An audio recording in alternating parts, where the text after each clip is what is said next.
I need fun in my life. Even to what?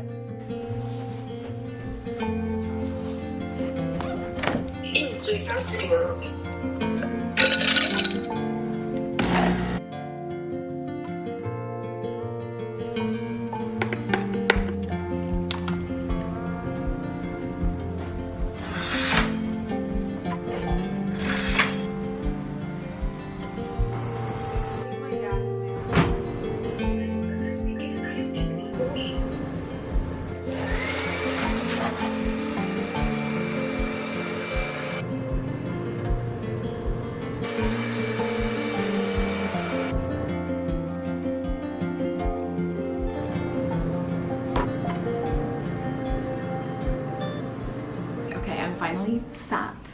I just finished getting ready. I swear to God, I've spent like the last 4 hours getting ready, and it's actually kind of foul. It should not take me that long to get ready, but please comment below what your opinions are on the blowout. I still can't decide if I like it. I think I'm not expert enough in doing it to like have it be, it's not as smooth as I think it should be, but it's very voluminous, which I like. It's kind of giving like 90s, 2000s Victoria's Secret hair. So I appreciate it. But yeah, then I just put on a flannel that I literally stole from my dad's closet last time I was home. So very 90s. And then, like if you can see it, I have some bangles. There's another one down here. Yeah. I have my bangles, big hoops, and then my ring stack. Very random. I basically wanted to just chat for a little bit. I feel like I sort of did this in my last video where I was like, hey, I'm bringing back my channel. And previously there was a lot of cooking, there was a lot of like health focused content a few years back when I had it, and now my priorities and my focus is very different. I did the health thing for years. I was keto for about 12 years. I worked for a ketogenic food blog, so I feel like I exercised, no pun intended, all of the fitness content I wanted to make or felt like I needed to make. I very much feel like that is a back burner of my life. Like I am active, I'm healthy, but it's not my priority, I guess, in terms of the content I want to create anymore. There are tons of fitness influencers. There's great ones. Natasha Ocean. I actually don't know if she does YouTube anymore, but I know in the past she has like a huge accumulation of fitness videos. She's a great person to catch up with her content if you're interested. But anyways, what I want my channel's focus now to be, because I've done the whole health, I've done the fitness, wellness, all of that, what I want the focus of this channel specifically to be is just overarching like sense of self, personal development, personal growth. I think there are tons of fitness influencers. I think there are tons of mental health influencers.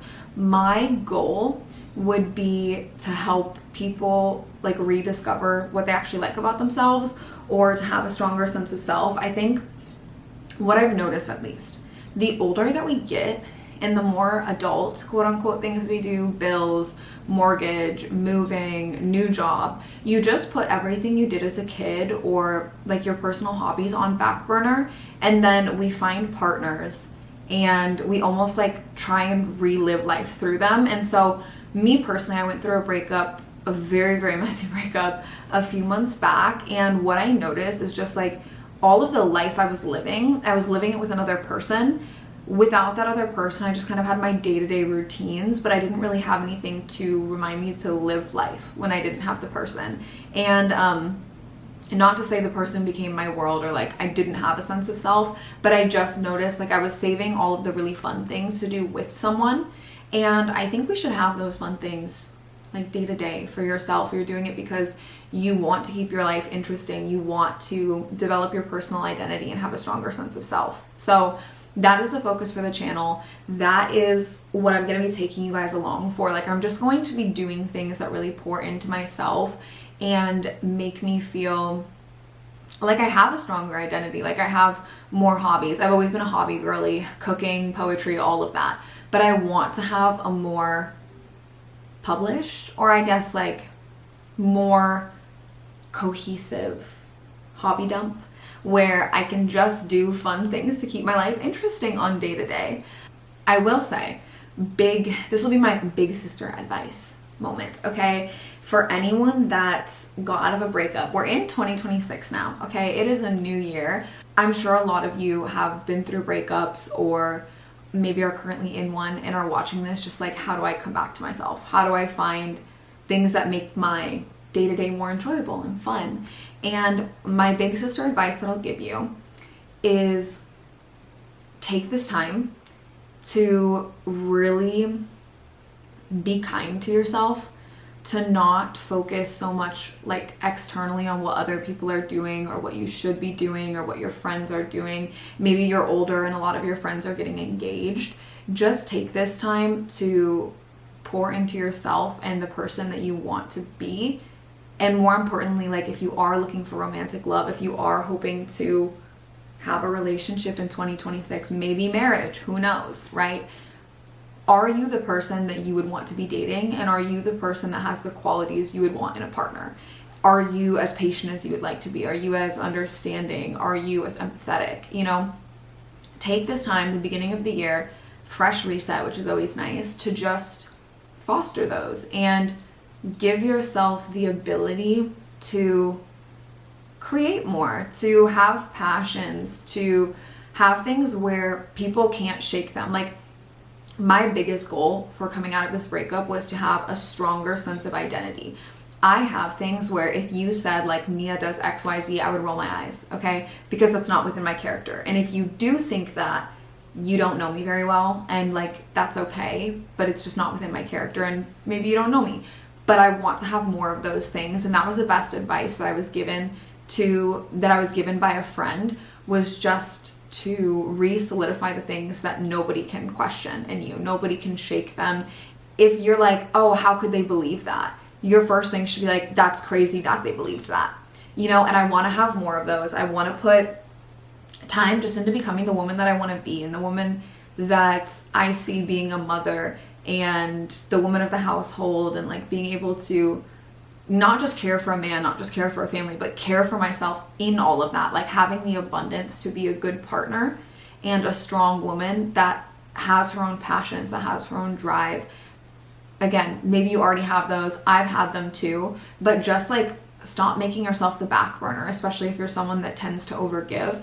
Don't make yourself the back burner. So my big sister advice, take this period, give yourself time, be kind. And if you are going through a breakup, if you're healing, right, the amount of time you think it should take you to get through, double it. Double it, okay?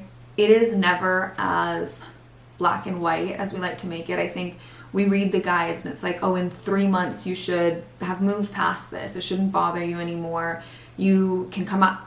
If you've been in any type of unhealthy, toxic, abusive relationship, anything like that, having come out of one myself, is just like giving yourself the grace and the time, allowing yourself to mourn, no matter how unkind or bad that situation was. Like, you probably did love that person, you know, especially if you're feeling pain, allow yourself to grieve.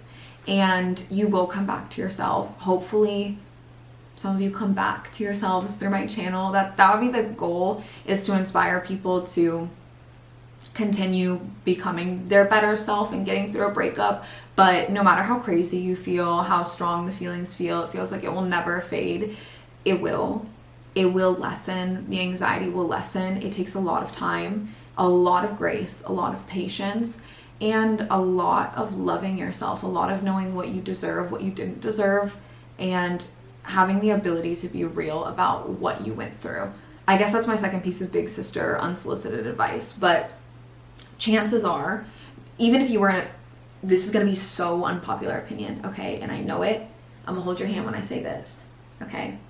No matter how abusive that person was, if this is applicable to your situation, it's still your fault, slightly, okay? Now, disclaimer, I'm holding your hand still, okay? It's a disclaimer. Nobody deserves to be abused. Nobody deserves abuse. You don't deserve to have negative things happen to you. It is not your fault they happened to you. However, come here. Did you stay longer than you should have? Did you forgive some shit you know you shouldn't have? Did you not have boundaries when you should have? We all been there. It's okay. It's okay. We've all been there. What I will say is that that is a normal part of life. And as you get older, you learn how to have boundaries. You learn how to ask for your needs, how to exercise them. But you are still the problem. And you are the problem because you did not hold yourself to a high enough standard that certain things are beneath you. You do not tolerate them and you go away. So in this period as well, while you're trying to have forgiveness for maybe the other person did some really bad things, maybe you're like, where my fellow Christians at? Maybe you're trying to forgive people right now. Maybe the first person you need to forgive is yourself. And you know why? Because he already forgave you. In case you forgot that one, in case you need to hear it, a man died for you. You are worth so much. And like, you need to remember that everything you're going through is for a reason. Even if it doesn't feel like it is, you will look back at this, even if we're looking like, say you're not religious, okay? If you're on my channel, you're not religious. Everything happens for a reason. Maybe this experience was the experience to teach you how to have boundaries, to have better discernment, to be more patient, to be slower with your heart. So take this time to pull out the lessons you can, pour back into yourself, be gentle, give yourself time. If you're here, probably don't date. I will be the one to say that. I'll be the first one to say it. If you're on my channel, right, and you're looking for things to heal and to come back to, don't date, please. Like, save the other beautiful people in the world. Come back to yourself. Come home, and then we can go out there. But singleness, this is a season of single, and the quicker that you accept what you need to accept, learn the lesson you need to learn from what you went through, accept responsibility for what you are responsible for. Again, it's what you chose to stay in, not what you went through, but what you chose to stay in. Why? Ask yourself those questions, and then do things to help build an identity of a person that you want to have. So, long ramble. All of that to say, in my big sister ramble that I've been going on, is that the grace, the patience, the identity forming that you're going to go in this season, hopefully you are able to pick something out of my videos. Hopefully you're able to, maybe you see me do something and you're like, that looks fun. Maybe you're able to try it and actually find a new hobby you enjoy and find things that make you feel like life is worth living a little bit more, and like your life is full enough and rich enough as an independent person. You're not just going through the motions until you find a person to live life with. Like, the goal is to be living life and then find someone to enjoy it with, to enjoy the sweetness. I was just thinking of an expression my Italians know, la dolce vita, like the sweetness of life, okay? Is that an old popularized thing? Yes, but it's still applicable. Like, you should have the sweetness of your day-to-day life and then enjoy it with another person. So I hope you enjoyed this video. I know it's kind of like impromptu. No one asked for this, but I decided to define what my channel is going to be because it's my channel. Literally, it is my life, my creativity. If you don't like it, there's the door, metaphorically speaking. So yeah, until next time, I hope you enjoyed my Get Ready With Me, my random like 90s theme. Again, blowout girlies, please explain to me how to not get the rollers to wrap like that in my hair and have a panic attack when I try and take them out. But yeah, until next time and the next adventure that we decide to do together. Talk to you guys soon. Bye.